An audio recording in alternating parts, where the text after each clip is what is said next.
22년 33회차 기출문제 함께 정리해 보겠습니다. 먼저 1번 문제, 정착물에 관한 문제인데 정착물을 뭐라고 정의하죠? 부착, 계속적.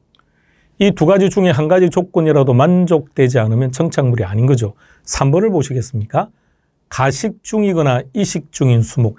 이식이라는 말이 무슨 말이죠? 옮겨 심는다는 거죠. 그러니까 이식되었다면 당연히 정착물이죠. 그러니까 이식 중이면 부착이라는 조건에 어긋났기 때문에 정착물이 안 되는 것이고, 그럼 가식은 뭐죠?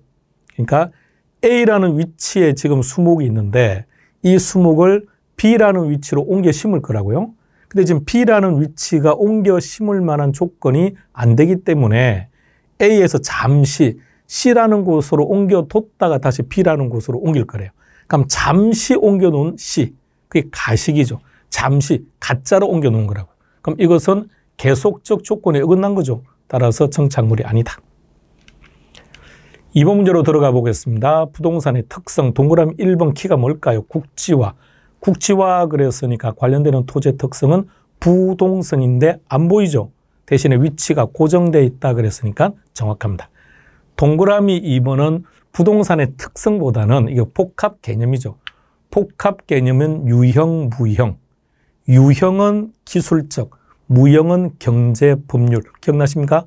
따라서 동그라미 2번에 보이는 생산 요소, 자본, 소비재는 공이다. 경제적 측면을 얘기하는 거니까 소비재의 성격도 당연히 가지고 있다고 해야죠. 따라서 X. 동그라미 3번으로 갑니다. 공급, 중요합니다. 공급은 우리가 두 가지로 구분하는데 물리적 공급은 불가능하고 경제적 공급은 가능하다.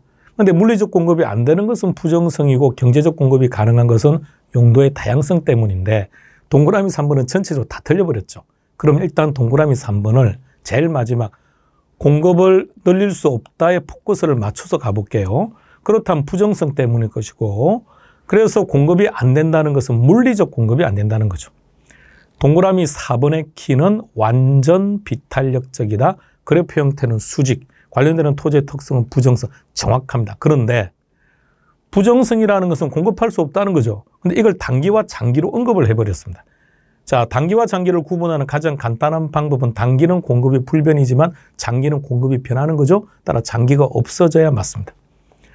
동그라미 5번도 지문을 좀 잘 보셔야 됩니다. 영속성 때문에 감가되지 않는 거죠. 자, 그런데 경제적 감가는 가능해요. 2022년 부동산 가격은 하락하지 않습니까? 그럼 경제적 감가는 발생하는 거죠. 그럼 경제적 감가가 발생하는 것은 당연히 영속성과는 관계없는 것이고요. 그럼 영속성을 둔다면 물리적 감가가 되지 않는다 그래야죠. 물리적 감가가 되지 않는다. 경제적도 없어져야 되고요. 답은 1번 됩니다. 3번 문제, 용어 정의네요. 동그라미 1번의 키는 어떻게 되죠? 재분배, 환지.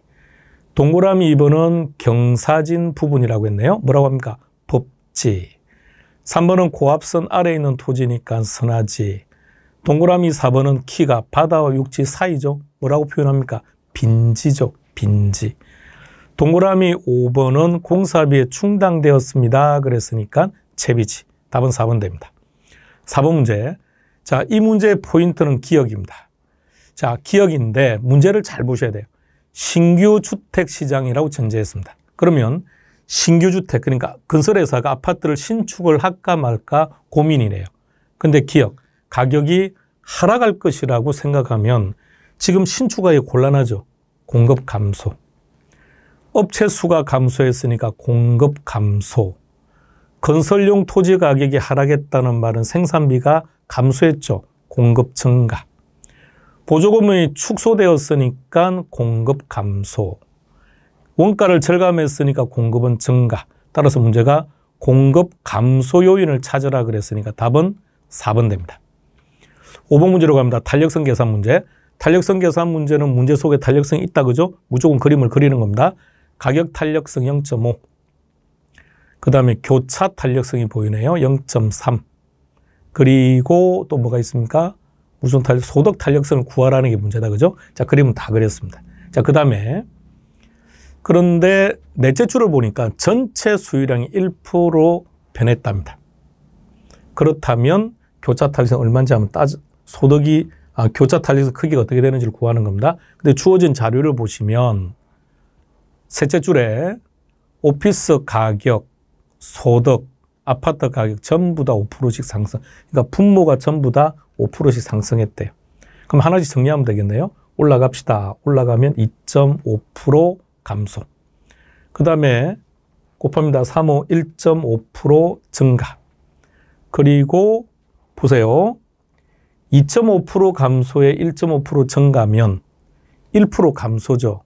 근데 1% 증가했대요. 여기서 2% 증가해야죠. 그렇다면 2 나누기 5 하면 되니까 답은 0.4. 답은 2번 됩니다. 6번 문제로 가보겠습니다. 첫 번째, 1번, 2번의 경우에는 곡선 하나만 이동한 경우고 나머지 3개 지문은 곡선이 둘 다 이동했다. 그죠? 그래서 동그라미 1번의 키는 공급 감소. 공급 곡선만 이동하면 가격과 양이 반대니까 양을 먼저 결정하자고요. 양은 감소하고 가격은 상승. 동그라미 2번은 수요 증가. 수요 곡선만 이동하면 제일 편하죠. 모두 다 같은 방향. 증가, 증가. 동그라미 3번은 곡선이 둘 다 이동했는데 어느 쪽이 크게 이동했다고요? 공급이. 그럼 양은 증가하고 가격은 하락. 동그라미 4번으로 갑니다.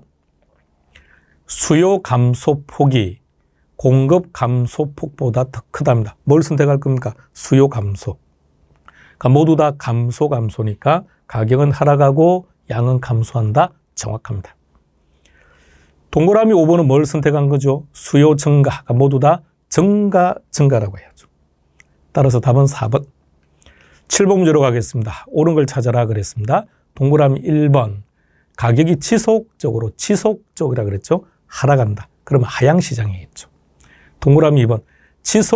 경기 상승이 지속적이라고 했으니까 상향시장. 동그라미 3번. 허가 신청 건수가 지속적으로 증가하는 이것도 상향. 그러니까 의미를 잘 봐요. 뭔가 지속적이다라고 한다면 그 상향 아니면 하향이겠죠. 4번 갑니다. 매수자가 주도하는 시장에서 매도자 중심 시장으로 바뀐다라고 한다면 회복 아니면 후퇴겠죠. 근데 결과만 보면 되죠. 결과 매도자 중심이죠. 매도자 중심이니까 회복 정확합니다. 동그라미 5번으로 갑니다. 안정시장은 과거 사례 가격의 기준을 잡았을 때 신뢰할 수 있다는 표현을 쓰죠. 따라서 새로운 거래 가격의 기준으로 활용할 수 있다. 8번 문제로 가보겠습니다. 뭘 구하라고 했습니까? 균형 가격과 균형 거래량을 구하랍니다. 어떻게 구한다고요? 수요함수와 공급함수를 일치시켜 놓고 연립방정식으로 풀면 되는 거죠. 자, 먼저 변화 전부터 시작합니다. 수요함수 불러보시겠습니까? 120 마이너스 P는 2P 마이너스 20 이렇게 하면 되죠. 자, P끼리 모읍시다. 마이너스 2P를 동호 뒤로 넘기면 플러스가 되죠. 4P는 140. 양변을 4로 나누면 되겠죠. 따라서 가격은 35. 그럼 거래량을 구하려면 가격을 수요함수든 공급함수 P자리 대입하면 되죠. 따라서 거래량은 50단위가 됩니다. 이제 변화으로 갈까요? 수요함수. 자, 2분의 3 분수죠. 그럼 빨리 이걸 1.5로 바꾸면 훨씬 더 편할 겁니다. 일단 들어갈까요? 120 마이너스 2분의 3P는 2P 마이너스 20. 그럼 이걸 1.5P로 바꾸면 뒤로 넘기면 플러스죠. 1.5 더하기 2니까 3.5가 되겠죠. 3.5P는 140. 양변을 3.5로 나눕니다. 그럼 가격은 40이죠. 40을 수요함수나 공급함수 어디에 대입하든 상관없죠. 공급함수에 대입하시죠. 2 곱하기 40, 80이죠. 80에 20을 빼니까 60. 따라서 거래량은 60단위. 그러면 가격은 35에서 40이 된 거니까 5 상승했고 거래량은 50에서 60단위가 된 거니까 10단위가 증가. 따라서 답은 2번 됩니다. 10번 문제로 가보겠습니다. 부동산 시장에 관한 설명인데 틀린 걸 찾아라 그랬습니다. 동그라미 2번 보시겠습니까? 우리가 단기, 장기를 구분할 때 자, 정확한 경제학적 개념까지는 아실 필요 없고요. 장기다, 이꼴 탄력적이다. 이꼴 기울기가 완만하다. 기울기가 완만합니다라는 말은 장기고 장기라는 말은 탄력적이다. 따라서 동그라미 3번 장기보다 단기에는 탄력성이 작겠죠. 따라서 단기의 수급 조절은 곤란하다. 따라 답은 2번 됩니다. 10번 문제로 들어갑니다. 허퍼 모형인데 이 문제는 이의신청의 결과 정답 없음으로 판단한 문제입니다. 그러니까 결론 모두 다 틀렸다라는 얘기입니다. 자, 11번 문제입니다. 이렇게 문제가 출제될 때 우리가 제일 편하죠. 두 번째 결정적인 조건이 나옵니다. 재화의 도달 거리 최소 요구치가 나왔죠. 누굽니까? 크리스탈러의 중심지 이론입니다. 12번 문제 정보가치 어떻게 구하는 거죠? 첫 번째 불확실성 하에서 가치죠. 두 번째 확실성 하에서 가치 차이 나는 금액이 정보가치. 먼저 불확실하든 확실하든 어느 한쪽을 먼저 구하면 되니까 확실성 하에서 가치를 먼저 구해볼까요? 확실하게 개반이 되면 12억 1천만 원이랍니다. 자, 그런데 이것은 2년 후죠. 그럼 현재 가치로 만들기 위해서 1 플러스 R, 그죠? R. 할인율은 10%. 그럼 1.1의 제곱. 12억 1천만 원 나누기 1.1의 제곱하니까 10억이 나옵니다. 자, 불확실한 경우 두 번째 조건을 볼까요? 개발될 가능성이 45%니까 그럼 개발이 안 될 가능성은 55%죠. 자, 풀러볼까요? 시작. 12억 1천 곱하기 0.45 더하기 4억 8,400 곱하기 0.55 나누기 1.1의 제곱. 일단 6억 7천 차이 나는 금액이 정보가치죠. 따라서 답은 3번 됩니다. 13번 문제로 들어가 보겠습니다. 역시 아주 간단한 내용입니다. 첫 번째 지대 곡선 입지 경쟁이 보이니까 알론소가 일단 딱 떠오를 텐데 일단 보기는 알론소는 안 보입니다. 두 번째, 근데 왜 알론소가 답이 아닌데 알론소 내용이 나왔을까요? 우리는 이렇게 했죠. 알론소는 튜넨 이론을 도시에 접목시키면서 확장 발전시켰다. 따라 두 번째, 농산물이라는 말이 나왔고요. 역시 또 입찰지대입니다. 동그라미 3번, 중심지 가까우면 집약, 외곽으로 나가면 조방인데 자, 일단 보기에 알론소가 등장했더라면 답 찾기가 아주 곤란했는데 안 보이죠? 튜넨의 위치 지대서를 얘기합니다. 14번 문제로 들어가겠습니다. 레일리의 소매 인력 법칙이다라는 것이 확인되는 딱 그 순간 우리는 그림 그리기로 했죠. 자, 그림 그립니다. 그리고 레일리니까 인구수가 올라가야죠. 인구수 올라가고요. 분모는 거리 제곱이죠. 5의 제곱, 2의 제곱. 자, 결과 계산할 때 이렇게 나옵니다. 그럼 숫자가 이 정도 나오더라 더 이상 할 거 없어요. 그냥 2대 8이죠. 2대 8. 자, 그래서 여기서 암산으로 처리해도 좋은데 일단 원칙적으로 가보겠습니다. 둘을 합치면 만이죠. 만분의 2천, 만분의 8천이니까 20%, 80%가 됩니다. 두 번째, 문제는 지금 월 추정액을 물어본 거니까 따져봅시다. 전체 인구수가 몇 명이라고 되어 있습니까? 소비자, 소비지역의 인구수를 따져보면 인구수는 제시 안 했고 그냥 매출액만 제시됐네요. 그럼 10억에 20%. 나머지는 이러고 하면 되겠죠. 따라서 답은 3번 됩니다. 15번 문제, 입지 및 도시 공간 구조론 하나 잘 보세요. 기역, 배버의 최소 비용. 배버는 비용이 적게 발생하는 곳에 공장을 입지하자고 했는데 배버가 주장했던 비용 항목은 세 가지. 수송비, 노동비, 집정력. 그중에 가장 강조했던 것은 수송비. 정확한 표현입니다. 니온 레시가 나오면 최대 수요만 아시면 되겠죠. 넬슨은 8가지 원칙을 제시하면서 어디에 입지하는 게 제일 좋을까? 그것을 주장한 거죠. 따라서 디귿. 넬슨의 소매 입지론은 점포가 최대 이익을 얻을 수 있는 매출액을 확보하기 위한 입지를 결정하는 것. 정확합니다. 다음 5번. 해리스와 울만의 다 핵심을 얘기하는 거죠. 단일 중심 업무 지구를 핵으로 하여 발달하는 것이 아니라 그 다음 키가 나오네요. 몇 개의 분리된 핵. 몇 개의 분리된 핵. 이게 뭔가요? 다 핵. 그래서 모두 다 옳은 내용이니까 답은 5번 됩니다. 16번 문제로 들어가겠습니다. 국계법상 도시지역. 뭐가 있습니까? 주상공록이죠. 그럼 거기에 해당되는 하나밖에 안 보이네. 따라서 답은 1번 됩니다. 17번 문제 부동산 투자 해사법입니다. 자, 기역에서 포인트는 자산운용 전문 인력을 포함한 임직원을 상근으로 둔다고 했으니까 자기관리죠. 니은은 자산관리회사에게 위탁인데 위탁하는 회사는 두 가지죠. 위탁관리도 있고 기업 구조조정도 있고. 그럼 거기에 해당되는 그 답은 3번. 18번 문제로 들어가겠습니다. 동그라미 1번. 분양가 상한제는 현재 우리가 시행하는 제도고요. 택지 소유 상한제는 이미 폐지된 제도죠. 따라서 틀렸습니다. 동그라미 2번.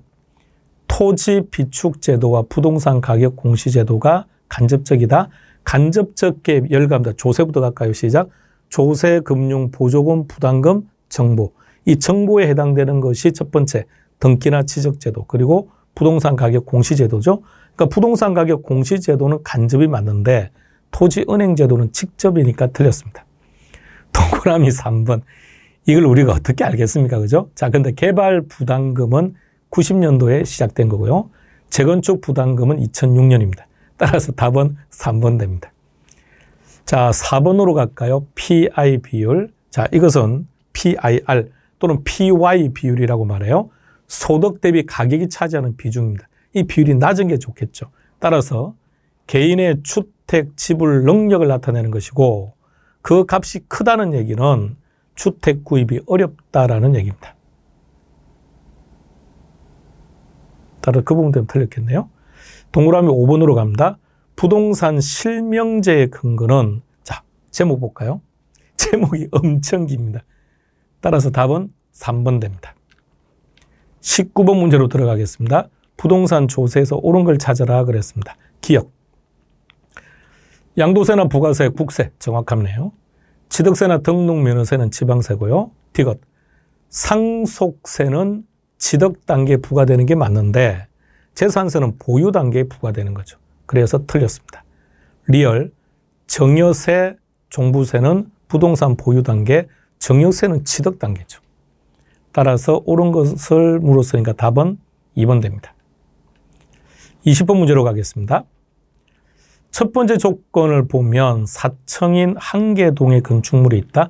이것만 가지고는 답 판단이 안 되죠. 근데 두 번째 뭐라고 했냐면 전체 층을 주택으로 쓴다. 결론은 뭐죠? 4개층. 단독주택은 3개층 이하, 공동은 4개층 이하니까 일단 공동주택이죠. 그럼 보기 5개 중에서 공동주택에 해당되는 것은 3번에 연립하고 5번에 다세대입니다. 자, 두 번째, 면적은 600이라고 했는데 우리가 단독, 공동 전체적으로 면적을 따지면 660 이하죠. 근데 연립만 초과죠. 그럼 3번의 연립주택은 660을 초과하는 경우니까 해당사항 없겠죠. 답은 5번 됩니다. 21번 문제입니다. 투자에 관한 설명 중 틀린 것 찾아랍니다. 5번을 보시겠습니까? DCF, 순영가법, 내부 수익률법, 수익성 지수법 세 가지를 비교할 때 할인율. 이때 순영가법하고 수익성 지수법의 할인율은 뭐라고요? 요구수익률. 요구수익률. 내부 수익률법은 내부 수익률이죠. 답은 5번 됩니다. 22번 포트폴리오에 관한 설명 중 틀린 걸 찾아라 그랬습니다. 동그라미 1번 상관계수, 상호 관계를 숫자로 표현한 건데 그 값은 어떻게 된다고요? 마이너스 1에서부터 플러스 1까지. 마이너스로 가면 갈수록 좋다는 얘기죠. 그래서 마이너스 1이 되면 비체계적 위험은 0이 될 수 있다. 따라서 동그라미 1번에 상관계수가 0이랍니다. 그럼 상관계수가 0이라는 말은 무슨 말일까요? 아무런 관계가 없다는 뜻이에요. 두 개의 자산으로 포도 구성할 때 위험 감소 효과가 최대로 난다. 위험 감소 효과 최대로 된다고 했으니까 마이너스 1이라고 해야죠. 답은 1번 됩니다. 23번 자본 환원율. 자본 환원율이 뭔가요? 환원이율. 환원이율 어디서 들어본 것 같은데요. 수익가액. 감정평가 3방식에서 수익방식에서 수익가액 구할 때 수익가액은 분모, 환원이율분의 순영업소득이죠. 그럼 지금 환원이율에 관한 문제니까 환원이율하고 부동산 가격 위치를 바꾸면 되죠. 그런데 그 부동산 가격이라는 것이 동그라미 3번에서는 자산 가격이라는 표현을 쓴 거니까 이렇게 표현할 수 있다고요. 자, 이 표현 이해하시겠습니까? 다시 수익 가격은 환원이율분의 순영업소득이죠. 그러면 수익 가격하고 환원이율하고 위치 바꾸면 되죠. 환원이율은 수익 가액분의 순영업소득이죠. 근데 수익 가액이나 자산 가격이나 똑같은 얘기죠. 따라서 동그라미 3번. 수요가 증가해서 자산 가격이 상승했다. 그럼 분모값이 커졌다는 거죠. 분모값이 커지게 되면 환원이율은 낮아지겠죠. 답은 3번 됩니다. 24번 투자 분석인데요. 동그라미 1번으로 들어가 볼까요? 수익률법이나 성수법 등이 DCF에 비해서 상대적으로 투자 기법으로 우수하지 못한 이유가 화폐 시간 가치를 반영하지 못하기 때문입니다. 답은 1번 됩니다. 25번 문제, 순소득 성수를 구하랍니다. 어떻게 구하죠? 순영업 소득분의 총 투자액이죠. 그럼 이제 우리가 문제를 찾아가야 되겠네, 하나씩. 주어진 자료를 보니까 총 투자액은 나와 있네요. 총 투자액은 1억이라고 주어져 있는데 순영업 소득은 없으니까 우리가 구할 수밖에 없죠. 자, 구해봅시다. 순영업 소득 구하려면 가능 총 소득이 있고 유효 총 소득도 있네요. 그럼 유효 총 소득에 출발하면 되겠네요. 유효 총 소득에서 뭘 차감합니까? 영업 비용을 차감하면 되겠죠. 따라서 500만 원. 그럼 1억 나누기 500만 원 했으니까 20대입니다. 이때 20의 의미가 뭐죠? 해석을 해보세요. 순영업 소득으로 총 투자액을 회수하는 기간이 20년 소요된다. 26번 문제입니다. 자기 자본 수익률을 구하랍니다. 첫 번째는 타인 자본을 40% 활용한답니다. 얼마짜리 부동산이라고 되어 있습니까? 2만만 원 아니죠. 2억.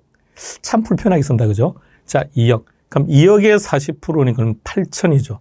8천을 대출받았으니까 분모 자기 자본은 1억 2천. 순영업 소득은 700이고요.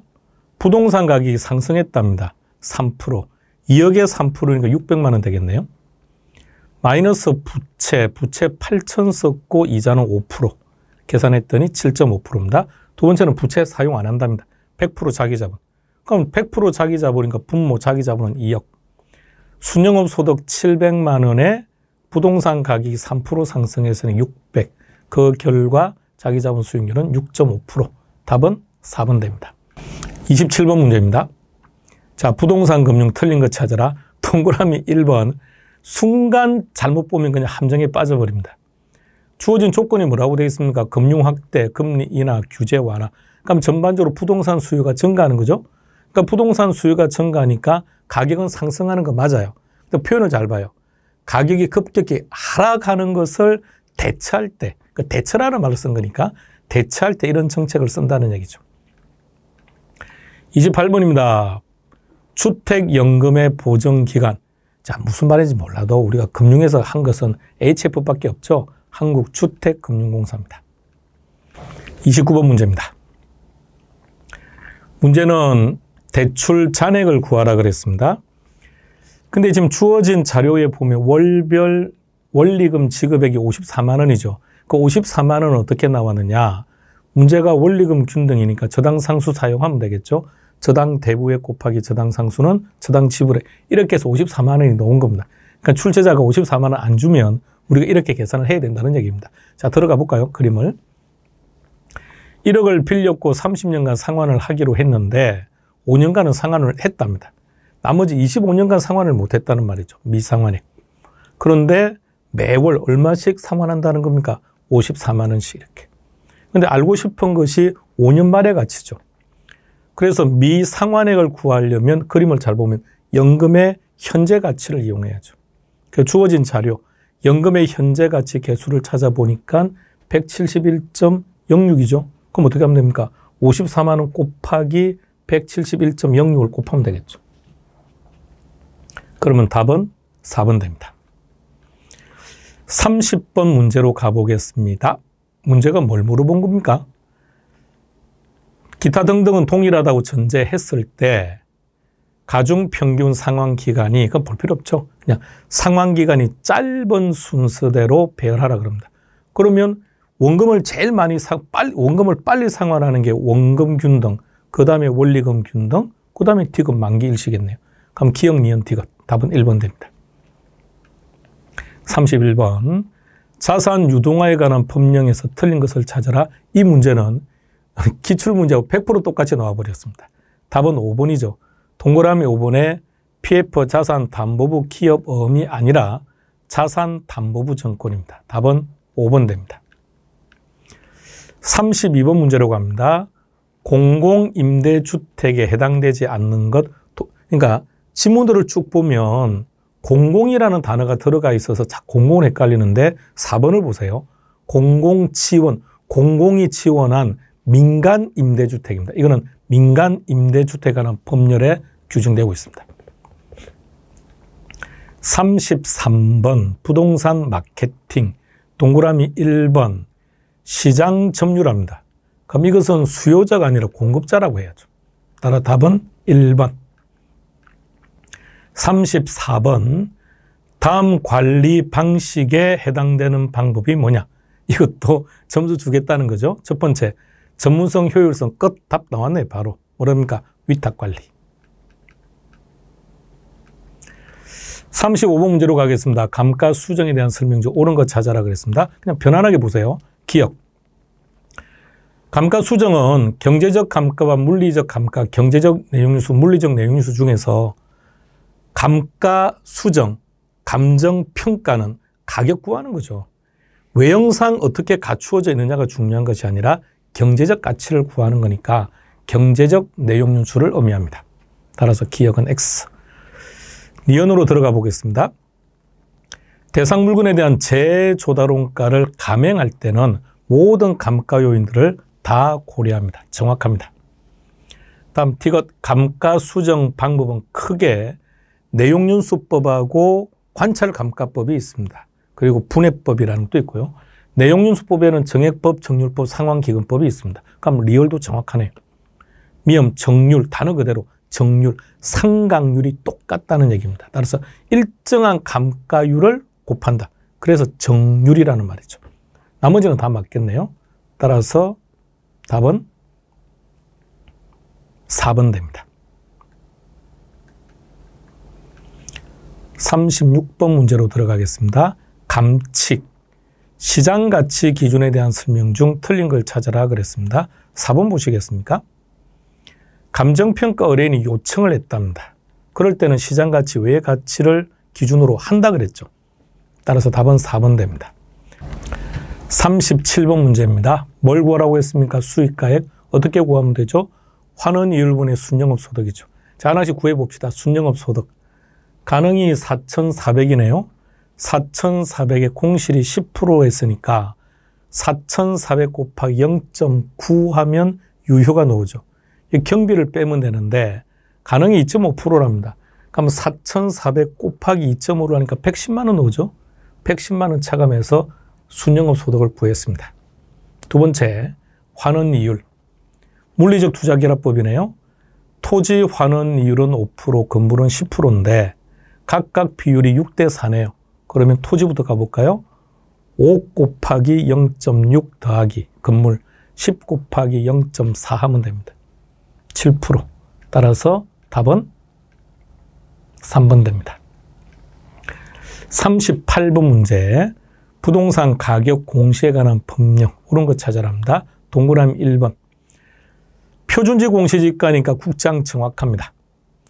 둘 이상의 감정평가 법인에게 의뢰를 하는 이유는 신뢰성을 확보하기 위해서. 근데 문제는 반드시라는 조건은 없습니다. 동그라미 2번 표준지 공시지가의 공시사항들이 나와 있는데요. 정확합니다.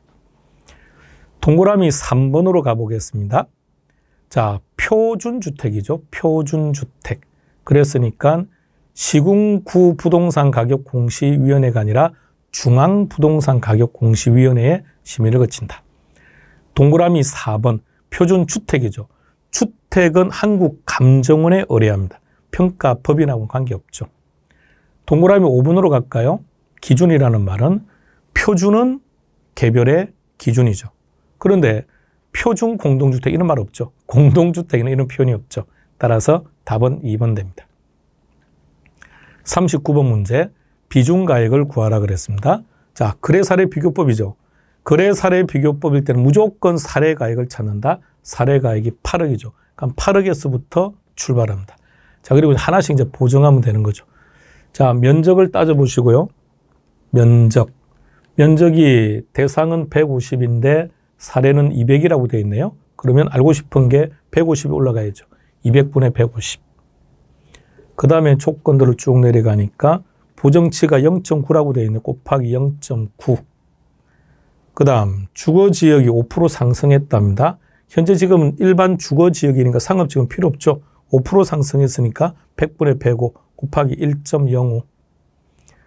그 다음에 개별 요인이 5% 열세랍니다. 그러니까 100분의 95, 0.95 곱하면 그게 답입니다. 답은 2번 됩니다. 40번 문제. 감칙에 대한 내용 중 틀린 걸 찾으랍니다. 3번 보시겠습니까? 거래 사례 비교법은 비교 방식에 해당된다. 정확합니다. 공시지가 기준법 역시 비교 방식이죠. 따라서 답은 3번 됩니다. 기출문제가 중요한 이유는 기출된 문제는 기출되기 때문에 중요하다. 맞습니다. 그 말도. 그런데 그것보다 더 중요한 이유는 기출문제를 왜 바이블이라고 하느냐. 기출문제를 통해 우리는 출제 유형을 보는 거예요. 동일한 문제가 똑같이 출제되는 개념을 떠나서 그 유형을 보면 항상 그 형태로 문제가 출제된다는 얘기입니다. 그래서 기출문제는 어떤 시험에서나 바이블입니다.